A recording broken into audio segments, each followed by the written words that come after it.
Hi, Dr. Tim here to talk to you about the next stage of dealing with change. Last time we talked about letting go. Now we want to talk about that second stage where you know that you're letting go of something, but you're not sure what you're going to get. It's a time of ambiguity and uncertainty and just not knowing what's life going to be like. What am I really getting now that I've let go of this or I've lost this? Now there are three things again that can keep us stuck during that stage of ambiguity and confusion. The first thing is fear. Fear is a funny thing. I got to tell you, my sons and I, we do haunted houses every year. As a psychologist, I love to do haunted houses. And I've learned a lot about how do you really scare people. Now, in the beginning, we made some big mistakes. But if you think, what do you need in your haunted house to really scare people? So think it through. Well, you need, blood probably, and, zombies and dummies and fog and like light, strobe lights and black lights and all that. That's all very good. But when I ask people, what do you need? They always forget one thing. You need nothing. You need a time where nothing happens. Because what are people doing while nothing is happening? They think, something's going to happen. I know it's going to happen. What's going to happen? It's going to come around here. And then finally when you jump out, they freak out. The moral of the story is people have more of an ability to scare themselves than I have to scare them. Now think about it. We do that during times of uncertainty, don't we? In ambiguity. We can scare ourselves so much worrying about the future. And that'll keep, fear is one thing that keeps us stuck. Second thing that keeps us stuck is something called negative closure. Negative closure is that tendency that in the unknown, when we don't have all the information, we fill in the gaps with all the terrible things that can happen. Hey, any of you that have had like a 16-year-old and their curfew is 11 o'clock and it's 11:30, and where does our mind go?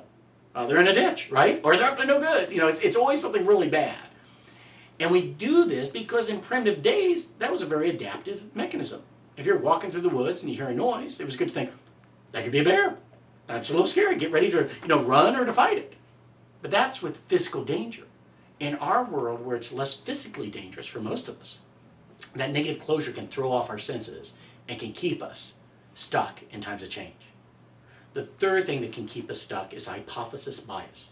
Hypothesis bias is that tendency that once I form a hypothesis or a belief about someone or something, I see all of the evidence that supports that hypothesis, and anything that goes against my hypothesis, I ignore.